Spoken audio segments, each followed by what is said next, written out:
Shalom jemaat gereja Bait Kudus, baik yang ada di gereja maupun yang ada di rumah, dimanapun Anda saat ini berkesempatan beribadah kepada Tuhan, datang kepada Tuhan. Kami mau mengajak setiap jemaat Bait Kudus, kita mau datang kepada Tuhan dengan sungguh-sungguh, dengan penuh kerinduan. Apapun yang terjadi di luar sana, berita apapun yang saat ini sedang beredar, tetap jangan pernah menggoyahkan iman kita kepada Tuhan. Tetap jangan pernah menggoyahkan hati kita untuk tetap selalu percaya kepada Tuhan. Dan hari ini saya mau ajak semuanya jemaat gereja Bait Kudus yang ada di rumah, yang ada di tempat ini. Kita mau bersorak-sorai buat Tuhan. Kita mau terus menjadi pribadi-pribadi yang kuat bersama Tuhan. Kita mau terus menjadi pribadi-pribadi yang hebat bersama Tuhan. Karena ada roh Tuhan di dalam hati kita.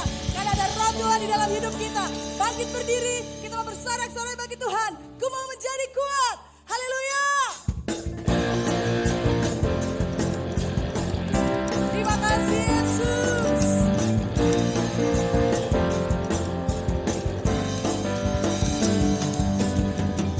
Jadi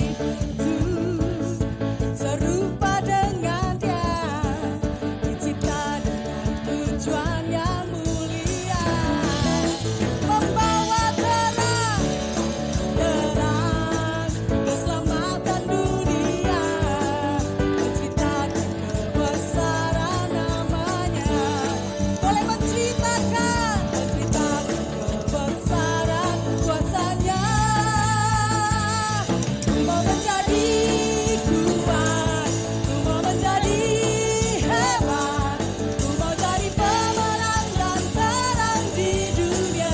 Katakan bersama, ku mau menjadi kuat, ku mau menjadi hebat, ku mau jadi pemenang dan terang di dunia, terang di dunia. Jemaat Bait Kudus, ku tadi menuju serupa dengan Dia, tercipta dengan tujuan yang mulia, boleh membawa terang keselamatan dunia, menceritakan kebesaran namanya,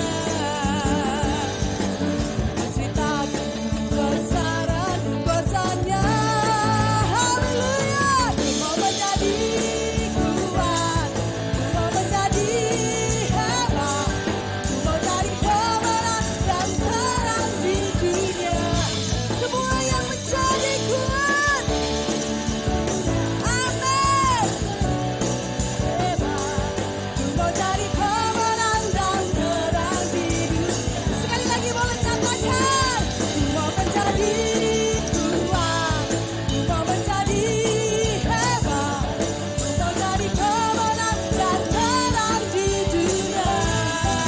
Kami mau jadi kuat, kami mau jadi hebat, dan terang di dunia. Sama-sama boleh nyatakan, ku mau menjadi kuat, ku mau menjadi hebat, ku mau jadi pemenang dan terang di dunia. Semua yang mau jadi terang-terangnya Tuhan. Haleluya. Yes. Ku mau jadi pemenang dan terang di dunia. Sama-sama boleh nyatakan, ku mau menjadi kuat, hebat, ku mau jadi pemenang dan terang di dunia. Haleluya. Yes. Ku mau jadi pemenang dan terang di dunia, terang di dunia. Haleluya. Boleh berikan sorak-sorai kemuliaan yang terdahsyat bagi Tuhan Allah kita yang hebat dan luar biasa. Setiap orang yang sungguh-sungguh percaya, setiap orang yang sungguh-sungguh berserah kepada Tuhan, ada aliran-aliran Roh Kudus yang boleh mengalir di dalam hidupnya. Ada aliran-aliran Roh Kudus yang menguasai hatinya, yang akan membuat imannya akan tetap terus menyala-nyala, yang akan membuat pergerakannya akan tetap terus menjadi umat yang positif. Kita adalah anak-anak Tuhan yang luar biasa. Jemaat Bait Kudus, kami percaya gereja ini akan terus bergerak maju bersama Tuhan. Jemaat di tempat ini akan menjadi jemaat-jemaat yang terus bergerak maju bersama Tuhan. Apapun yang terjadi, apapun kondisi dunia saat ini, gereja ini dan gereja-gereja yang menjadi berkat luar biasa bagi Tuhan akan tetap terus bergerak maju. Karena ada roh Allah yang selalu menjadi api di dalamnya. Kita mau berdoa, kita mau persiapkan hati kita. Sungguh-sungguh masuk dalam hadirat Tuhan. Sungguh-sungguh masuk dalam pelataran kudus Tuhan. Ini kami anak-anak-Mu Yesus. Ajar setiap kami untuk tetap terus bergerak maju dan tidak pernah mundur. Karena kami punya api roh yang menyala-nyala dalam hidup kami. Karena kami punya Tuhan yang luar biasa. Karena punya Allah yang dahsyat dalam hidup kami. Ini kerinduan kami Tuhan. Ini komitmen kami Yesus. Silakan duduk jemaat baik kudus dari rumah yang ada di gereja. Kita mau sungguh-sungguh datang menyembah Tuhan. Kita mau katakan bersama. Tak akan pernah ku sesali mengiring Yesus sepanjang hidupku, lewati lembah air mata, ku saksikan kemuliaan-Mu dinyatakan. Ini tekad kami, berapapun harga yang harus ku bayar, ku kan tetap setia melayani, mengasihi-Mu, mengiring-Mu seumur hidupku. Janji-Mu kan tetap ku pegang teguh sampai ku dapat mahkota kehidupan. Ini kerinduan kami Tuhan, boleh mengiring-Mu seumur hidup kami, melayani-Mu dengan segenap kekuatan kami. Kami tidak akan pernah mundur, kami tidak akan berhenti Tuhan. Tak akan pernah ku sesali mengiring Yesus sepanjang hidupku, lewati lembah air mata, ku saksikan kemuliaan-Mu dinyatakan. Apapun yang harus kami hadapi, apapun yang harus kami tempuh, kami akan tetap bersemangat melayani, mengasihi, mengiring-Mu seumur hidup kami Yesus. Melayani, mengasihi-Mu, mengiring-Mu seumur hidupku. Janji-Mu kan tetap ku pegang teguh sampai ku dapat mahkota melayani, mengasihi-Mu Tuhan seumur hidup kami, seluruh jiwa kami Yesus. Janji-Mu kan tetap ku pegang teguh sampai ku dapat mahkota melayani.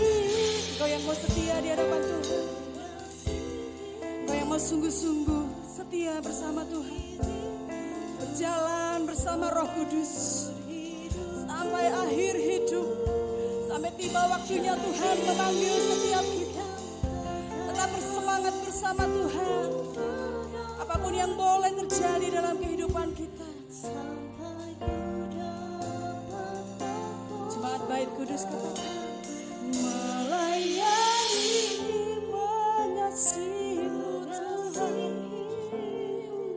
pasti seumur hidupku. Terima kasih. Janjimu kan tetap, ku menggantungku sampai ku dapat mahkota melayani kasih-Mu Yesus. Terima kasih Tuhan. Janjimu kan tetap, ku pegang teguh. Sekali lagi dengan segenap hati, nyatakan di hadapan Tuhan, isi hatimu melayani. Kasih-Mu Yesus, seumur hidupku. Janjimu kan tetap, ku pegang teguh sampai ku dapat mahkota kehidupan. Terima kasih Yesus buat kesetiaan-Mu, buat penyertaan-Mu. Kami bersyukur Kau setia, lebih lagi setia. Kasih-Mu nyata. Terima kasih Tuhan buat kebaikan-Mu. Terima kasih Yesus buat kesetiaan-Mu. Kami takkan berhenti melayani-Mu, mengiringi Tuhan seumur hidup kami. Maka Allah yang hebat, ajaib kasih setiamu, ajaib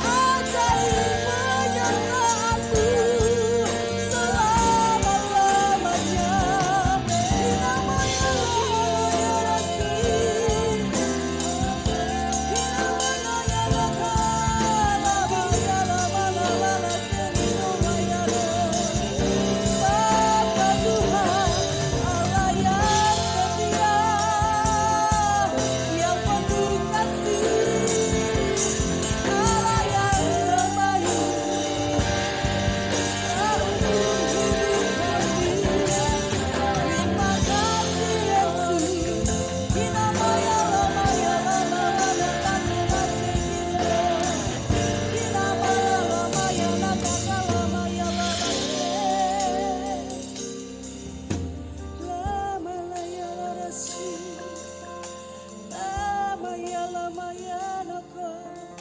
Di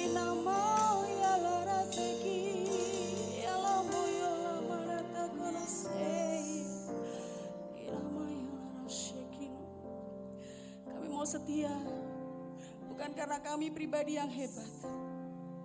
Kami mau belajar setia, bukan karena kami adalah orang-orang yang gagah, tapi karena kami tahu Tuhan kami yang lebih dulu setia mengasihi kami.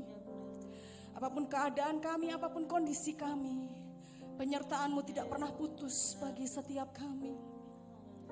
Dan ajar setiap kami untuk boleh berkomitmen yang sama dengan Engkau Tuhan.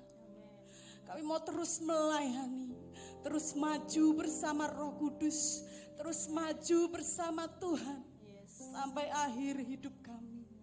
Sampai setiap kami, anak-anak-Mu yang percaya, kami boleh memakai mahkota kehidupan yang Engkau janjikan. Setiap kami dengan bangga berkata bahwa kami adalah bagian dari kerajaan surga. Kami akan terus bergerak maju bersama-Mu Yesus, bersama-Mu Roh Kudus. Ini kerinduan kami Tuhan.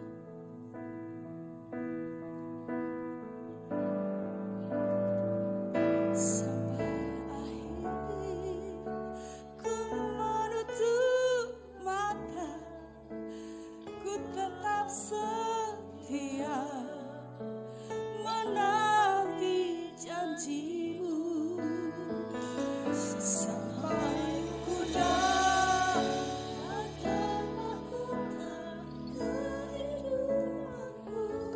tetap setia untuk melayanimu. Katakan bersama dengan segenap hati. Sampai akhir Kau panggil kami pulang. Amin Tuhan. Haleluya.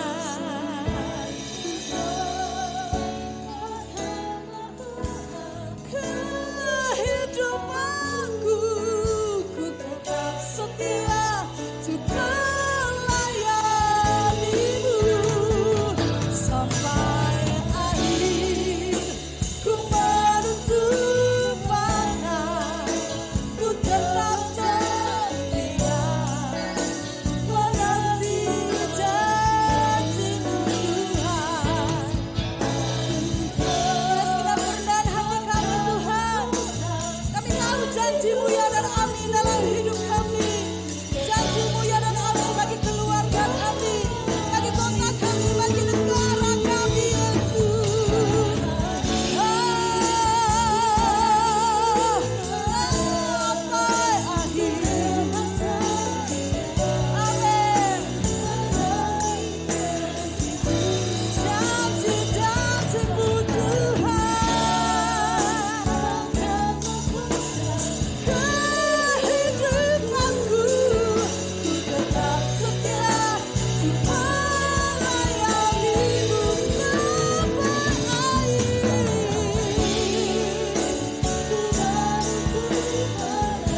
Amin. Hirama-yama-yama sing. Hirama-hayana-mana takwasi.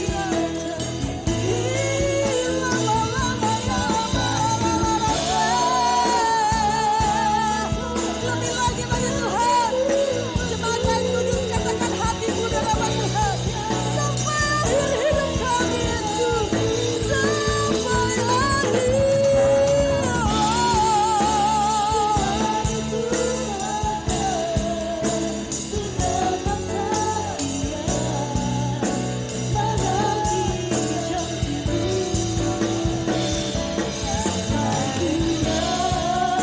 akan mahkota kehidupanku, ku tetap setia untuk melayanimu. Ku tetap setia untuk melayanimu. Ku tetap setia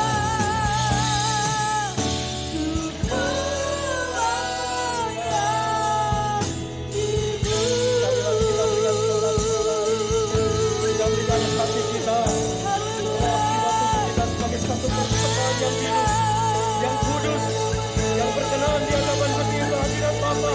Sebab itulah ibadahmu yang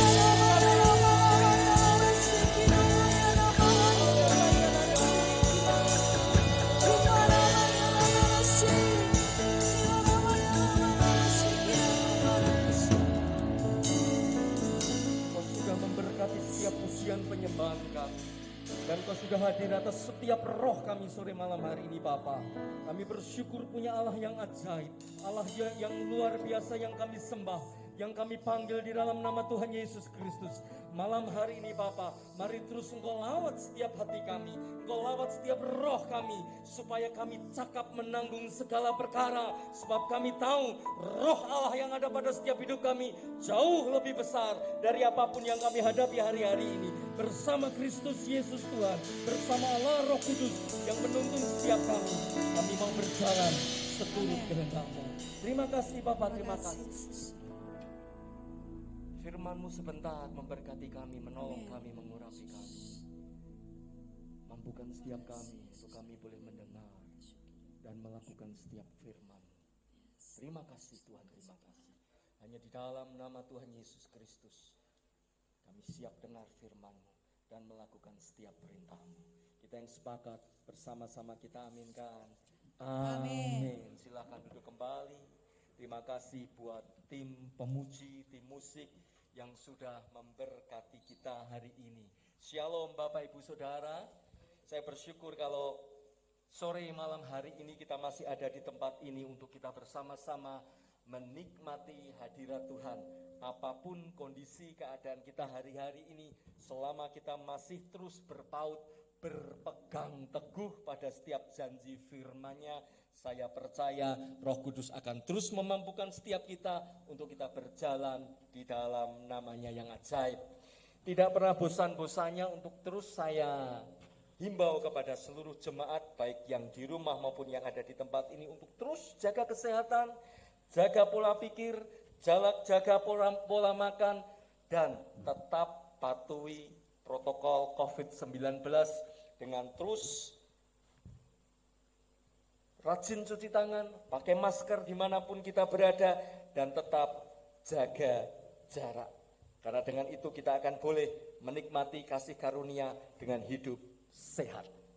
Pada malam hari ini, sore hari ini diberikan kepada saya sebuah judul firman Tuhan, berbahagia di tengah ujian. Terambil dari Yakobus pasal yang pertama, ayat yang kedua sampai dengan ayat yang keempat. Surat Yakobus pasal yang pertama ayat 2 sampai yang keempat. Saya mau bacakan ayat ini bagi penjenengan sekalian dengan judul perikop iman dan hikmat. Saudara-saudaraku, anggaplah sebagai suatu kebahagiaan apabila kamu jatuh ke dalam berbagai-bagai pencobaan. Sebab kamu tahu bahwa ujian terhadap imanmu itu menghasilkan ketekunan. Dan biarkanlah ketekunan itu memperoleh buah yang matang, supaya kamu menjadi sempurna dan utuh dan tak kekurangan suatu apapun.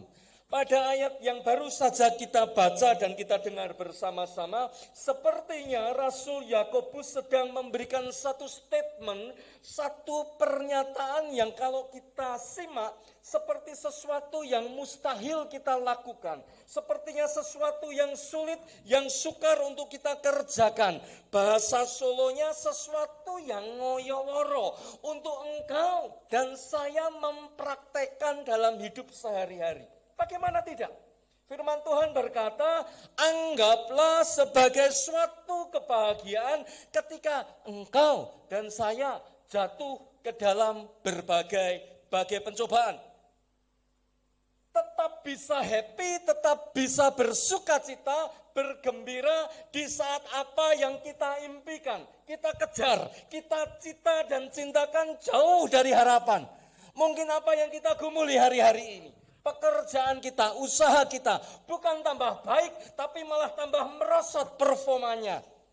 Bahkan cenderung sampai pada akhirnya harus mengalami kebangkrutan, gulung tikar. Tapi firman Tuhan di dalam surat Yakobus berkata, anggaplah sebagai suatu kebahagiaan ketika duka cita harus ada di pihak kita. Kesulitan ada di pihak kita. Kesusahan ada di pihak kita. Firman Allah, Yakobus berkata, anggaplah sebagai suatu kebahagiaan. Dan saya percaya, saya yakin, Rasul Yakobus tidak sedang omong doang.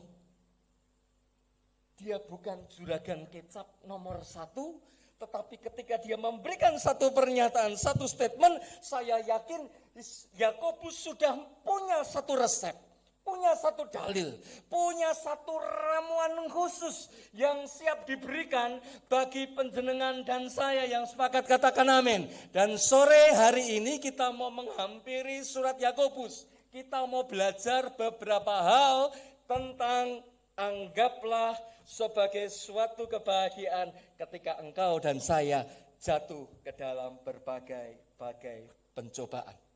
Ada 3 hal yang mau kita pelajari bersama supaya engkau dan saya tetap survive, tetap bertahan, bahkan terus melangkah maju, menghasilkan buah-buah pertobatan sepanjang musim hidupmu. Musim berbuah maupun tidak musim berbuah, tetaplah menghasilkan buah pertobatan yang sepakat katakan amin. Dan bersama-sama malam hari ini kita mau belajar poin yang pertama dari 3 poin yang diinginkan, dimau oleh Yakobus. Yang pertama, miliki sikap optimis. pertempuran yang sesungguhnya, medan pertempuran sesungguhnya, arena laga kehidupan kita sehari-hari sejatinya bukan apa yang ada di luar. Sehari-hari ketika kita bergumul dari pagi sampai malam hari, kita berpeluh, berkeringat, membanting tulang, mengusahakan, mengupayakan supaya pekerjaan kita tetap survive, tetap bertahan. Kita bergumul dengan segala kesulitan. Bukan saja itu. Bukan saja sesuatu yang harus kita hadapi begitu berat hari-hari ini menjadi medan laga kita, bukan saja itu. Tetapi arena yang sesungguhnya, medan pertempuran yang sesungguhnya, medan pergumulan yang sesungguhnya ada di pikiran kita, ada di hati perasaan kita. Dan letak sikap optimis itu ada di pikiran kita, persepsi kita, perasaan dan hati ini. Apa itu optimis? Kamus Besar Bahasa Indonesia berkata, optimis adalah seseorang yang selalu hidup dalam pengharapan. Seseorang yang selalu hidup dalam pengharapan. Sesulit apapun, sesukar apapun, sekritis apapun, asal masih ada setitik peluang, kesempatan, kans, berarti masih ada harapan. Yang mengerti katakan amin. Sesulit apapun hidupmu, ketika masih ada setitik peluang, masih ada harapan untuk kau bertahan, untuk kau sembuh, untuk kau melihat kasih Tuhan dinyatakan.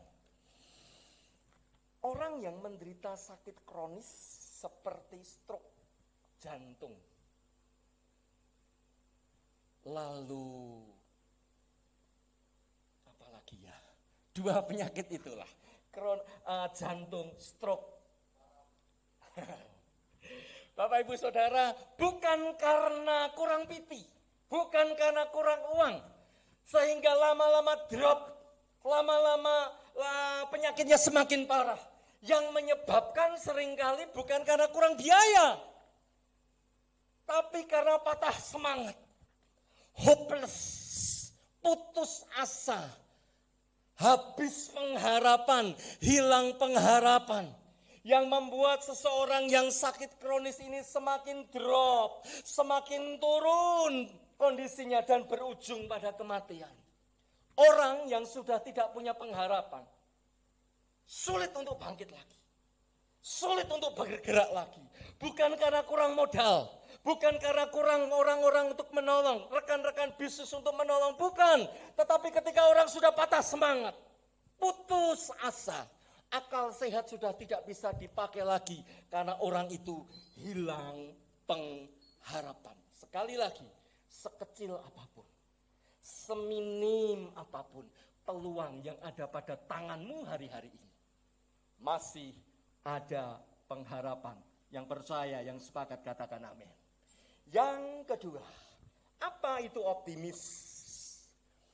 Optimis itu bukan ngawur. Optimis itu bukan asal tabrak. Optimis itu bukan halu, kata anak-anak kekinian hari ini. Tapi optimis itu berhitung. Optimis itu berhikmat. Optimis itu dengan yakin melangkah dengan data-data yang valid yang engkau dan saya punya. Setiap orang punya talenta, yang mengerti katakan amin. Kisah seorang tuan yang mau bepergian keluar kota memberikan masing-masing kepada 3 orang hambanya 5 talenta, 3 talenta, dan 1 talenta. Setiap kita diberi karunia, kebisaan, kemampuan. Itulah talenta, yang mengerti katakan amin. Untuk kita bergerak, untuk kita memulai satu usaha, untuk kita mulai satu pekerjaan baru mungkin di saat situasi seperti ini, dibutuhkan apa yang disebut modal. Modal itu tidak saja berbicara tentang fulus, materi, uang, kita butuh, ya. Tetapi modal yang lain, secara rohani kita butuh keintiman dengan Bapa di sorga. Selebihnya karunia, talenta yang Tuhan beri atas hidupmu dan saya itulah modal kita. Kebisaan kita. Kemampuan manajerial kita. Sikap diri kita. Kita harus mengerti talenta yang kita punya itu seperti apa. Jangan kita ndak pernah dolan ke pawon, main ke pasar untuk belanja, kok kita punya keinginan bikin warung makan. Iseng-iseng bangun toko kelontong, nggak pernah kulaan, nggak pernah belanja ke pasar, mau-maunya buka warung kelontong, rumah makan, nggak pernah bisa masak, nekat pokoknya di dalam nama Yesus, beriman, melangkah. Seringkali iman dengan kata hati, dengan nafsu hati itu hanya terpisah tipis. Seringkali kita mengatasnamakan Tuhan, tapi kita lupa kita tidak punya modal, talenta untuk kita melangkah di sebuah pekerjaan yang kita geluti. Sikap dirinya kurang bagus. Gak semua orang bisa sumeh. Tahu sumeh, saudaraku? Senyum manis di bibir. Tidak semua orang punya kemampuan seperti itu. Kok mau-maunya bergaul dengan nasabah, dengan klien, dengan pelanggan langsung. Gak laku kalau pelanggan dihadapi dengan muka yang pating petutut. Kayak pepaya Thailand, lonjong, gak ada senyum.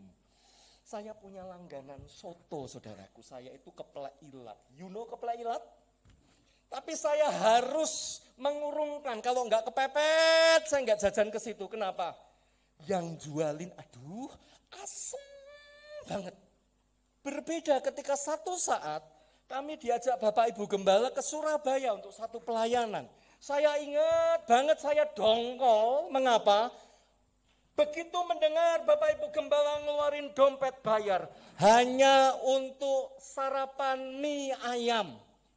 Entah bertiga atau berempat saya lupa, sekitar 15-an tahun yang lalu harus keluar dari dompet beliau berdua sekitar 100 ribuan.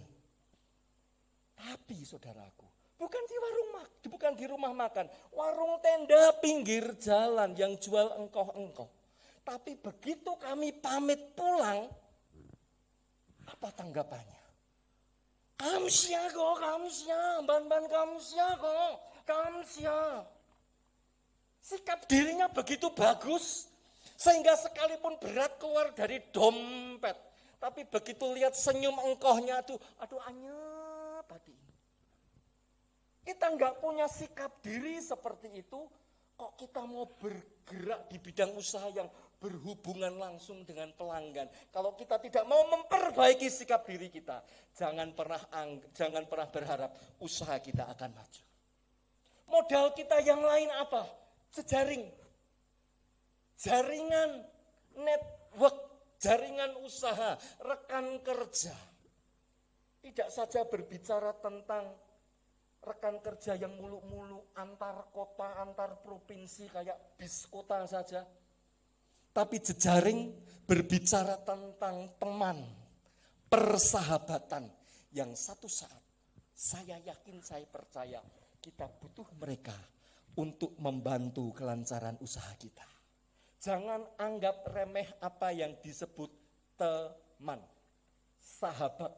Semakin banyak teman, berarti semakin banyak jaringan kita, jejaring kita. Saya tidak pernah bosan-bosannya untuk mendorong beberapa rekan kaum muda di tempat ini untuk ayo kuliah. Jangan hanya sampai di SMA seperti saya. Saya juga saya pernah dorong seseorang rekan kerja kami di kantor. Satu saat dia berkata sekitar 4 tahunan yang lalu, anak lanang mau kemana? Saya tanya setelah lulus. Paling ke BLK, habis itu kerja. Maaf, saya tidak mengecilkan lulusan SMA seperti saya. Tapi hari-hari ini dengan selembar ijazah SMA, kita mau bekerja di tempat yang seperti apa? Saya katakan kuliah. Gak punya duit, kuliah. nggak punya tabungan. Ayo masih 1 tahun, mulai nabung. Nabung sedikit demi sedikit. Nanti kalau tiba waktunya setahun ke depan, minimal engkau punya kantongmu lumayan untuk sekedar berkata, Pak TU, Bu TU, kami baru punya sekian. Biarkan anak kami kuliah di tempat ini, kami siap untuk mencicilnya, mengangsurnya. Dan puji Tuhan hari ini, tahun depan si anak akan diwisuda. Sekalipun dia berkata, aduh berat nggak apa-apa. Tapi yang penting anakmu tidak saja memiliki pengetahuan di bangku kuliah. Tapi lebih daripada itu, jejaring teman-temannya di tempat kuliah. Itu akan menjadi aset, akan menjadi modal yang berharga ketika dia melangkahkan kaki bekerja di dalam kehidupan yang real di luar pendidikan, dunia pendidikan. Si anak itu sudah punya aset. Asetnya bernama teman, sahabat. Itu akan menjadi jaringannya. Nah, kita nggak punya modal apa-apa, nggak punya aset apa-apa, kok mau-maunya melangkah maju. Ngawur, nekat, itu bukan optimis. Mungkin kau berkata, bro, modalku tipis, modalku cekak. Ingat kisah Daud. Satu saat Allah perintahkan Samuel untuk ke Bethlehem. Temui keluarga Isai. Aku mau pilih satu di antara anak-anaknya untuk aku jadikan pengganti Saul yang sudah aku tolak, kata Allah. Berangkatlah Samuel ke rumah Isai. Disajikanlah oleh Isai beberapa anaknya. Ada 7-8 orang anak Isai dan 3 di antaranya bernama Eliab, Abinadab, Syamah. Samuel begitu terkesima, ini Tuhan. Satu di antara mereka pasti engkau pilih karena tinggi perawakannya, gagah. Dan Samuel tahu anak-anak daripada Isai itu tinggal di dalam sebuah asrama akademi militer Israel. Mereka bekerja sebagai laskar, prajurit, tentara nasional Israel. Di bawah pimpinan gubernur militer Raja Saul. Dididik, digembleng dengan kemiliteran yang begitu hebat. Dan Samuel beranggapan cocok, pas. Satu di antara mereka pasti akan Allah urap. Apa lacur? Tidak ada satupun dari anak-anak yang disajikan oleh Isai menggerakkan dan menggetarkan hati Allah untuk menjatuhkan pilihannya. Dan Samuel berkata, Pak Isai, apakah sudah habis stok anak-anakmu? Oh, masih ada satu, Pak Pendeta. Masih ada satu. Baru angon wedhus. Baru menggembalakan kambing domba saya. Tapi anaknya unyu-unyu. Baru 17 tahun. Wajahnya kemerah-merahan. Nggak cocok dibanding dengan kakak-kakaknya. Anakku satu ini nggak kompetitif.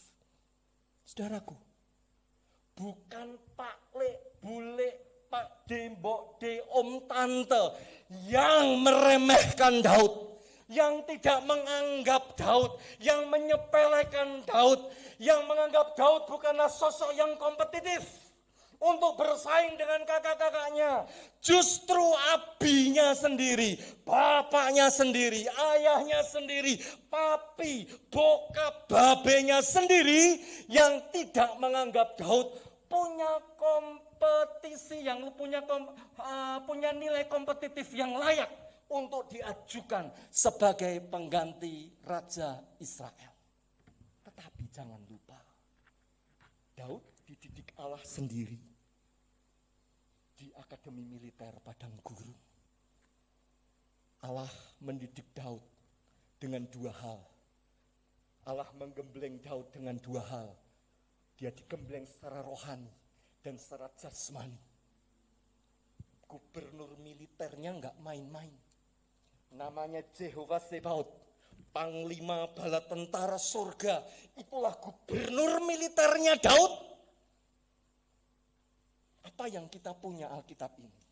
kitab Mazmur yang kita punya, kitab yang terbanyak jumlah pasalnya, 150 pasal yang ada. Sebagian besar kitab itu ditulis oleh Daud, dan sebagian kitab Mazmur yang ditulis Daud sanjak-sanjaknya, puisinya, karya sastranya, Mazmurnya ditulis Daud di padang gurun, di mana dia sedang menggembalakan kambing dombanya. Di sana dia tidak saja angon wedhus, tapi dia di sana juga berhubungan intim dengan Bapa di sorga. Ada kedekatan yang begitu intim, dekat dengan Bapa di sorga. Itu yang dia lakukan. Sepanjang dia mengembalakan kambing domba, Allah gembleng rohani Daud. Juga Daud secara jasmani ditraining Allah, berhadapan dengan singa, dia berhadapan dengan beruang, mengasah keahlian mengumban. Daud lakukan. Sekalipun orang tidak menganggap Daud, sekecil apapun modal yang Daud punya. Daud punya modal, Daud punya aset, Daud punya segala sesuatu yang dibutuhkan, sekalipun orang beranggapan minim, kecil, remeh. Tapi kalau segala sesuatu yang dia punya, dia bawa di hadapan hadirat Tuhan. Persoalan sebesar Goliat pun mampu Daud libas. Ingat juga kisah seorang janda Sarfat. Apa yang dia punya? Hanya segenggam gandum dan sedikit minyak dalam buli-buli. Tapi ketika yang sedikit itu, mungkin yang hari-hari ini engkau dan saya punya, gak berarti. Tapi ketika dia beriman, serahkan yang sedikit itu pada alamat yang tepat, pada pribadi yang benar. Selama musim pagebluk, musim kekeringan 3,5 tahun yang melanda Israel, dia diberkati Tuhan, dia dicukupkan Tuhan, dia dipelihara Tuhan, hanya dengan segenggam gandum dan sedikit minyak dalam buli-buli. Optimis bukan ngawur, tapi optimis berhitung. Optimis bukan asal tabrak, tapi optimis itu berhikmat. Optimis bukan halu, tapi optimis menghitung setiap data, aset yang kita punya. Yakin percaya, melangkah, Tuhan pasti berkati. Yang percaya katakan amin. Yang ketiga, apa itu optimis? Kita buka di dalam Bilangan pasal yang ke-13. Kita Bilangan pasal yang ke-13. Tidak perlu kita baca keseluruhan ayat ini. Ayat pertama sampai ayat yang ke-33 nanti tidak perlu kita baca. Kita simak beberapa ayat saja. Kisah ini bercerita tentang satu saat Allah memanggil Musa dan memerintahkan Musa.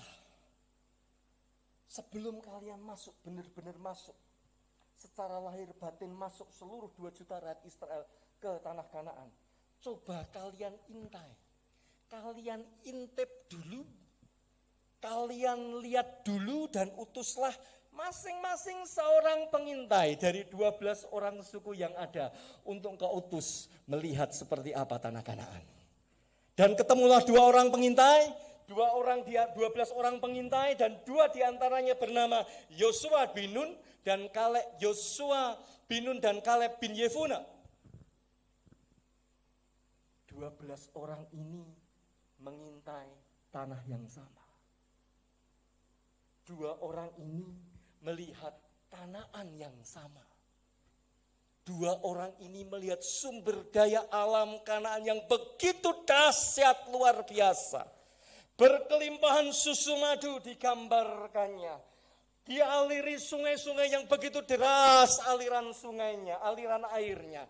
Begitu subur makmur, tanah yang sama mereka saksikan, mereka lihat. Juga mereka ber-12 ini punya modal yang sama, punya aset yang sama.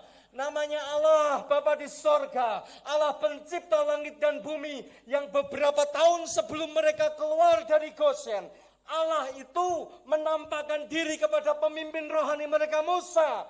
Allah yang memperkenalkan dirinya. Aku adalah aku, Ahye Esyer Ehye, aku pencipta langit dan bumi. Mereka punya modal yang sama, 12 orang pengintai ini. Mereka melihat keajaiban yang sama, bagaimana laut Tebro terbelah menjadi dua, kering dan mereka lalui, menyeberangi laut itu tanpa satu celaka. Mereka juga melihat betapa tiang awan itu menaungi hidup mereka sehari-hari dari panas teriknya padang gurun. Mereka juga melihat bagaimana tiang awan itu memimpin langkah mereka di malam hari. Mereka melihat mujizat yang sama. Mereka melihat kuasa yang sama. Mereka punya Allah yang sama. Mereka punya pemimpin rohani yang sama, Musa. Dan mereka juga melihat hal yang sama, persoalan yang sama, problem yang sama, suku Enak.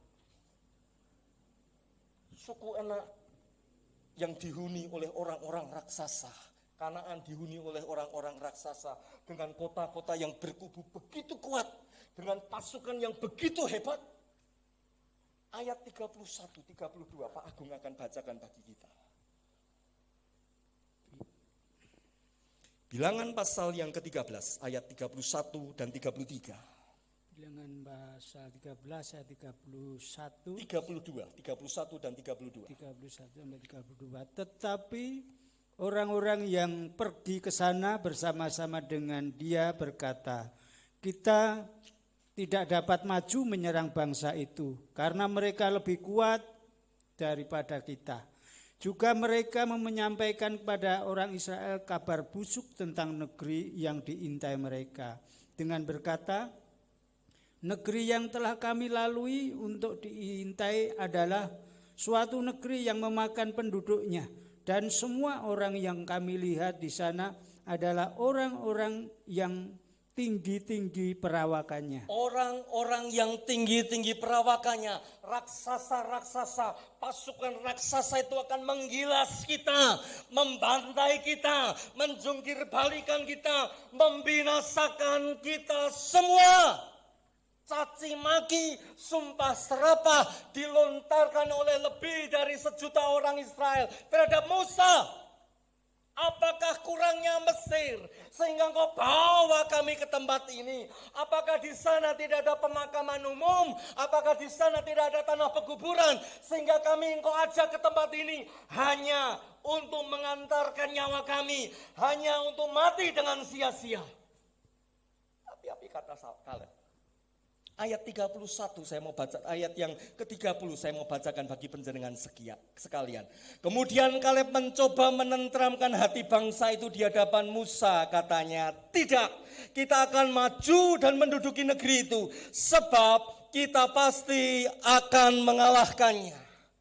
Modal yang sama, penglihatan yang sama, problem yang sama, tetapi ada dua persepsi, dua cara pandang. Yang satu pesimis, tidak ada harapan. Tapi yang satu lagi tidak. Kita akan tetap melangkah sebab kita punya Allah yang dahsyat. Optimis berbicara tentang persepsi kita, cara pandang kita. Mari miliki hati yang penuh dengan keyakinan, hati yang penuh dengan rasa pengharapan. Hidup selalu dalam pengharapan. Sekecil apapun kemungkinan, kesempatan, peluang, kans yang engkau dan saya punya. Selama nafas masih berhembus dari diri kita, kita masih tinggal di dalam tubuh ini, kita masih hidup meger-meger seperti ini, berarti masih ada pengharapan. Yang sepakat katakan amin. Miliki sikap optimis. Optimis itu bukan ngawur. Optimis itu bukan asal tabrak. Berhitung, berhikmat, dan miliki persepsi yang benar. Engkau dan saya akan melihat kuasa Allah dinyatakan ketika engkau terus melangkah bersama Tuhan yang hidup. Jalin keintiman seperti Daud. Intim bersama Bapa di surga akan membuat engkau dan saya cakap menanggung segala perkara. Yang kedua, poin yang kedua adalah miliki pikiran yang mengerti. Ayub pasal yang pertama, ayat yang pertama. Pak Agung akan bacakan ayat ini bagi kita sekalian. Ayub pasal pertama ayat yang pertama. Ada seorang laki-laki di tanah Uz bernama Ayub. Orang itu saleh dan jujur. Ia takut akan Allah dan menjauhi kejahatan. Ada seorang laki-laki di tanah Uz. Orang itu saleh, jujur, takut akan Allah, menjauhi kejahatan. Kurang apa sempurnanya orang ini. Tapi toh di ayat-ayat selanjutnya di bawahnya Allah masih izinkan untuk Allah buka sedikit tudung perlindungannya, memberi kesempatan, memberi waktu kepada iblis untuk sekedar menggocoh hidup Ayub. Mengapa Allah izinkan semua terjadi? Yakobus pasal yang pertama,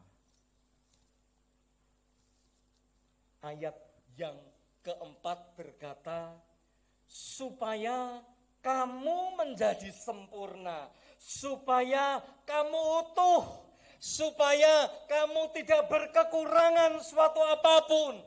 Mengertilah, percayalah, proses yang Allah izinkan atas hidupmu bukanlah perkara jahat, bukanlah rencana rancangan jahat atas hidupmu, tapi mengertilah ujung dari prosesnya Tuhan, ujung dari apa yang Allah izinkan atas hidupmu hari-hari ini begitu berat adalah satu kesempurnaan untuk engkau dan saya semakin dimuliakan Bapa di sorga. Allah proses hidupmu sedemikian rupa supaya engkau sempurna, kata Yakobus, supaya engkau utuh, supaya engkau tidak berkekurangan sampai Yesus datang kali yang kedua. Satu ilustrasi yang sudah beberapa kali saya sampaikan, saya tidak akan bercerita tentang ilustrasi ini secara utuh, tapi sekedar mengingatkan bagi Bapak Ibu Saudara sekalian. Sebongkah tanah liat yang sama, ketika diperlakukan, diproses dengan cara yang berbeda, akan menghasilkan barang dengan kualitas mutu yang berbeda pula.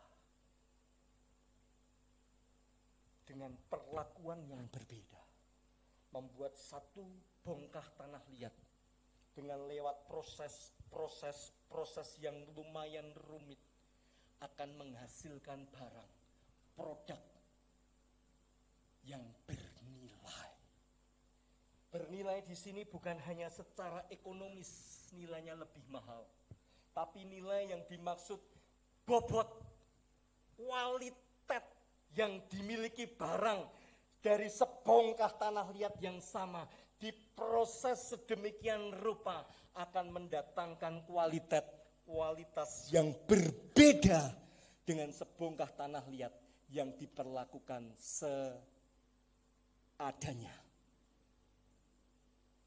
Ketika engkau diproses Tuhan, Allah sedang membuat hidupmu dan saya semakin sempurna, utuh, dan kemuliaan Tuhan akan dinyatakan atas hidupmu. Milikilah hati, pikiran yang mengerti. Yang ketiga, yang terakhir, milikilah hati yang percaya. Seperti tadi saya ungkapkan di depan, pertempuran hidup ini yang sesungguhnya itu ada di pikiran kita. Medan laga yang sesungguhnya itu ada di hati, pikiran, perasaan kita. Dan Yakobus pasal yang pertama, ayat 6 sampai 8, Pak Agung akan bacakan bagi kita, akan lebih membawa kita untuk kita mengerti dan memiliki hati yang percaya. Pak Agung, mari bacakan. Yakobus pasal pertama ayat 6 sampai 8. Hendaklah ia memintanya dalam iman dan sama sekali jangan bimbang, sebab orang yang bimbang sama dengan gelombang laut yang diombang-ambingkan kian kemari oleh angin. Orang yang demikian janganlah mengira bahwa ia akan menerima sesuatu dari Tuhan, sebab orang yang mendua hati tidak akan tenang dalam hidupnya. Orang yang bimbang, orang yang mendua hati tidak akan tenang dalam hidupnya. Mengapa orang bimbang? Ragu akan kemampuan diri sendiri dan ragu akan kemampuan Allah Bapa di sorga. Itu yang membuat seseorang menjadi bimbang. Sesuatu yang dilihat masalah, problem yang begitu menggentarkan hati, membuat seseorang menjadi was-was yang berlebihan, khawatir yang berlebihan. Padahal sejatinya tidak ada apa-apanya. Tetapi khawatir itu sudah meracuni pikiran kita, hati dan perasaan kita. Adakah yang pernah melihat khawatir itu seperti apa?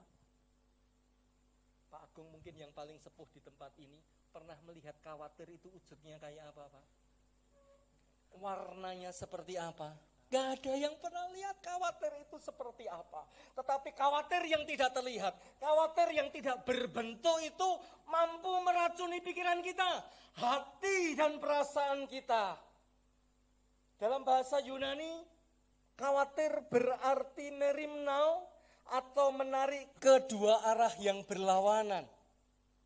Khawatir itu sesuatu yang semu, yang maya, yang gak kelihatan. Tetapi ketika kekhawatiran itu meracuni hati kita, kita tidak bisa melangkah kemana-mana. Kita tidak bisa bergerak kemana-mana. Kita hanya stuck di satu tempat, tidak maju-maju. Sampai innalillahi wa innalillahi rajiun. Kita tidak bergerak dan kita tidak menghasilkan buah apa-apa. Karena apa? Khawatir. Simon Petrus jatuh nyungsep tenggelam di Danau Galilea juga karena khawatir. Kedua kakinya sudah menjejakkan di atas air yang bergelora. Dia sudah berjalan beberapa langkah, di depan ada Yesus. Tapi begitu dilihat deru gelombang yang begitu tinggi, angin yang menghempas gelombang Danau Galilea begitu luar biasa, kekhawatirannya muncul dan lebih besar dari iman yang dia punya. Dan tiba-tiba bles, tenggelamlah Pak Petrus. Karena apa? Khawatir. Saya punya teman yang hari-hari ini begitu khawatir dengan situasi yang ada hari-hari ini. Sampai-sampai ketika anaknya dolan ke tetangga sebelah gak pakai masker, ngomelnya minta ampun. Ketakutan begitu mencekam kehidupannya. Minggu yang lalu kalau gak salah dia harus ke dokter syaraf untuk memeriksakan diri. Dan dokter berkata, Anda depresi. Khawatir ketika dibiarkan akan merusak tatanan hidup kita.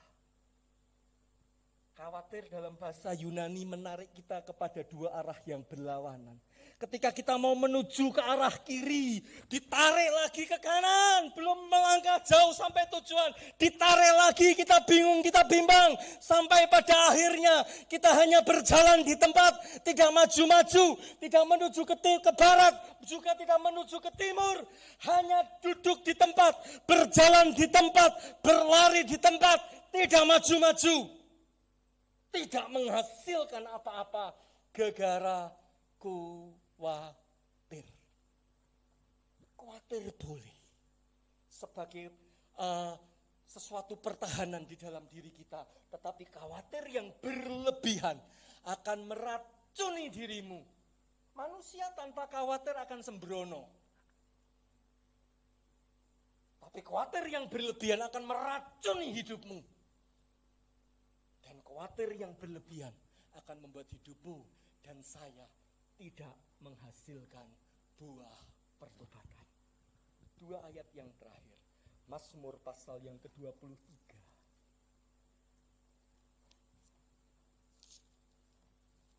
Ayat yang keempat saya bacakan bagi penjenengan sekalian. Sekalipun aku berjalan dalam lembah kekelaman, aku tidak takut bahaya, sebab Engkau besertaku. Gadamu dan tongkatmu itulah yang menghibur aku. Sekalipun aku berjalan dalam lembah kekelaman, sekalipun hari-hari ini sesuatu yang menjepit hidupmu, menekan, menindih hidupmu, membuat hidupmu sulit, semakin sulit. Tapi percayalah, gadanya dan tongkatnya akan menuntun engkau, akan membawa engkau ke padang rumput yang hijau, ke sungai yang segar, untuk menyegarkan rohmu, jiwamu tetap kenyang, tetap diberkati. Apapun kondisi kanan, kiri, muka, belakangmu, gadanya, tongkatnya akan menuntun engkau dan saya yang mengerti, yang sepakat percaya, katakan amin. Ayat yang terakhir, saya undang petugas mimbar untuk bisa melayani kita sekalian. Kita baca Yesaya pasal yang ke-41. Yesaya pasal 41 ayat yang ke-10. Ini ayat yang bertahun-tahun yang lalu begitu menguatkan hati saya, memberkati saya, dan ayat ini berbunyi demikian. Janganlah takut, sebab aku menyertai engkau. Janganlah bimbang, sebab aku ini Allahmu. Aku akan meneguhkan, bahkan menolong engkau. Aku akan memegang engkau dengan tangan kananku yang membawa kemenangan. Tangan Tuhan tidak pernah kurang panjang untuk menjangkau hidupmu dan hidupku, yang sepakat katakan amin. Tangan kanannya tidak saja terulur untuk menuntun engkau sampai ke tujuan, destiny hidupmu. Tapi tangannya yang kuat, yang gagah perkasa itu juga akan membawa hidupmu meraih satu titik bernama kemenangan. Miliki hati sikap optimis untuk engkau dan saya menghadapi hidup yang sulit ini. Keyakinan, kemampuan terus melangkah di dalam Yesus. Miliki sikap yang optimis dalam hidupmu akan membuat engkau yakin menapaki hari-harimu, berhitung, berhikmat, mengerti akan talenta yang kita punya, akan membuat engkau dan saya tidak ngawur, tidak asal nabrak, tidak asal berjalan, tetapi jalan kita ada di dalam kontrolnya Tuhan ketika kita berhitung, berhikmat, miliki persepsi yang benar, miliki pengertian hati, pikiran yang mengerti bahwa segala sesuatu yang Allah izinkan hari-hari ini, goalnya, ujungnya, destiny-nya mendatangkan kebaikan bagimu dan bagiku. Dan yang terakhir, miliki hati yang percaya. Miliki hati yang percaya. Jangan pernah bimbang. Buang jauh-jauh pikiran khawatir yang berlebih-lebihan itu.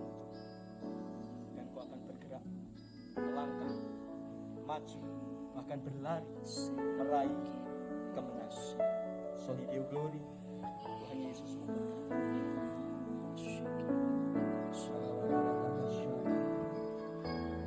Lebih dari segalanya, ku berharap padamu. Mari Bapak Ibu Saudara yang ada di rumah, siapkan hati, siapkan roh, kita Lebih mau dari para penjaga, berharap fajar pagi.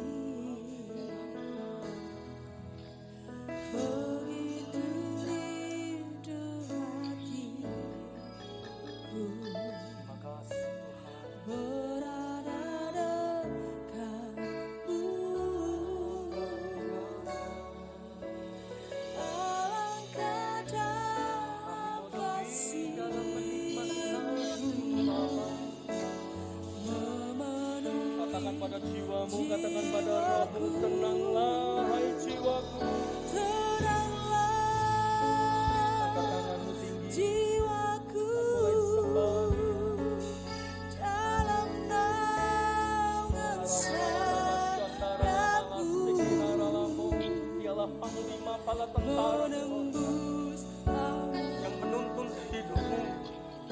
memegang tangan kananmu, menuntun tangan kananmu, menuntun hidupmu sampai pada kemenangan yang hebat.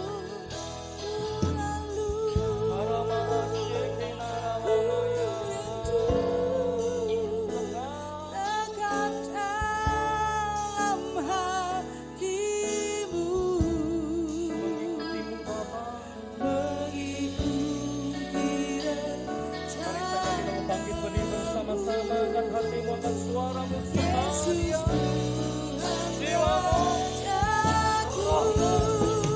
sembah,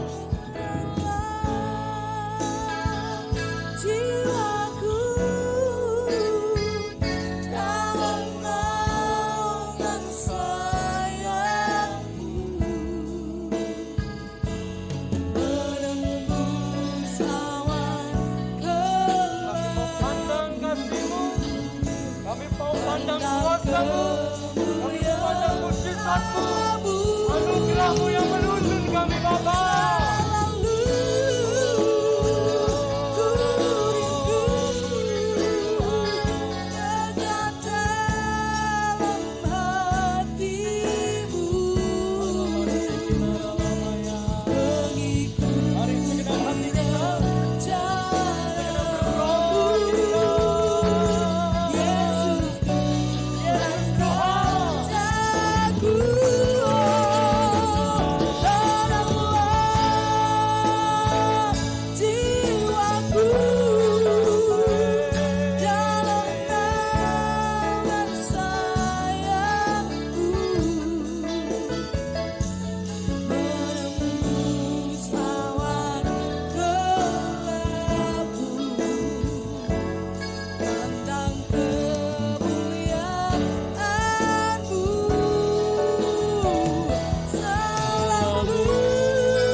Di dunia ini membuat kami khawatir dan cemas.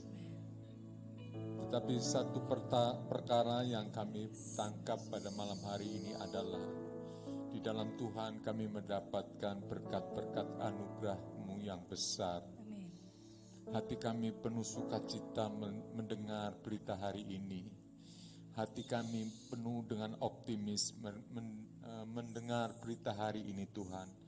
Bahwa Engkau Tuhan adalah hidup, Tuhan adalah Tuhan yang kami sembah, Tuhan yang kami puji, itu adalah hidup Tuhan. Hidup kami, jiwa raga kami serahkan kepadamu Tuhan. Kami percaya kalau Engkau berkata dalam firman-Mu Tuhan, maka semuanya itu pasti akan jadi Tuhan. Terima kasih Tuhan, terima kasih. Untuk hari ini firman-Mu boleh menguatkan hati kami, boleh menguatkan iman percaya kami. Dan kami percaya meteraikan dengan darah-Mu Tuhan di hati kami. Dan setiap kami memperoleh berkat. Kami tidak percuma datang pada malam hari ini. Kami memperoleh berkat yang besar Tuhan, yaitu Engkau sendiri yang datang menemui kami sebagai Tuhan dan Juru Selamat kami. Kami ucap syukur hanya di dalam nama Tuhan Yesus kami ucap syukur. Kita yang percaya bersama katakan amin. Puji Tuhan. Ya, puji Tuhan, kita boleh beribadah pada hari ini dan kiranya Tuhan Yesus memberkati. Ya, puji Tuhan. Bapak Ibu, kita akan berdoa bagi persembahan yang kita akan bawa, dan saya percaya berkat Tuhan yang Tuhan alirkan dalam diri kita untuk pekerjaan Tuhan, Tuhan pasti akan menuai dengan, kita pasti akan menuai dengan berlipat kali ganda. Ya, kita berdoa. Tuhan, kami mengucap syukur atas apa yang Tuhan telah memberkati kami. Kami akan bertindak dengan penuh percaya seperti janda Sarfat Tuhan. Meskipun segenggam tepung Tuhan, tetapi segenggam tepung itu bersama dengan-Mu Tuhan, kami percaya tidak akan kekurangan Tuhan. Dan Tuhan Yesus, kami yakin berkat-berkat Tuhan melalui kami lewat jemaat Tuhan GBI Bait Kudus tidak pernah kekurangan. Berkat untuk anak-anak sekolah, berkat untuk pelayanan-pelayanan kami percaya kami bukan melihat berkat itu dari sisi kehidupan satu manusia, tetapi kami berkat dari Tuhan, berkat daripada Engkau. Berkati setiap umat-Mu yang akan memberi dengan penuh sukacita di dalam nama Tuhan Yesus. Amin. Puji Tuhan. Kita naikkan pujian, Ku Tak Khawatir, ya. Lagunya lagu yang cukup lama, tapi sebenarnya di tempat ini cukup. Ku tak peduli banyaknya rintangan, ku datang mendekat-Mu. Ku tak peduli beratnya sakitku, Kau Allah penyembuhku. Asal ku jamah saja jubah-Mu, ku akan sembuh, ku akan sembuh, ku akan sembuh. Asal percaya saja padamu, mujizat pasti terjadi.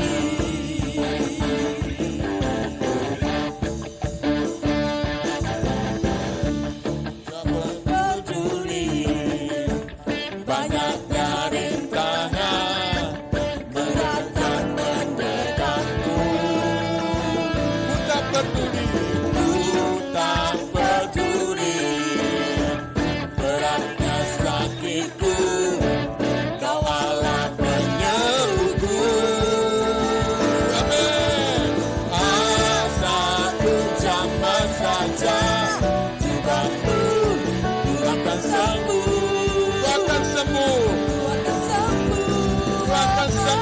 Amin. Asal percaya saja padamu, mujizat pasti terjadi. Asal percaya saja, asal ku jamah saja jubah-Mu, ku akan sembuh, ku akan sembuh, ku akan sembuh. Amin. Percaya saja padamu, mujizat pasti terjadi. Mujizat pasti terjadi. Mujizat pasti terjadi. Mujizat pasti terjadi. Haleluya. Mujizat Tuhan pasti terjadi. Amin. Sepertinya tidak ada sesuatu pun untuk ada mengharapkan mujizat. Tapi saya percaya hidup ini satu mujizat dari Tuhan. Amin. Anda umur berapa? Pak Agung katakan 56, 50, saya 54 ya.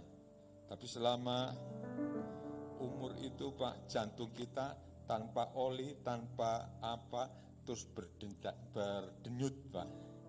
Itu artinya apa? Itu mujizat Pak. Renungkan itu mujizat Pak. Tanpa trouble, tanpa apa, luar biasa. Apa Anda mensyukuri berkat Tuhan itu?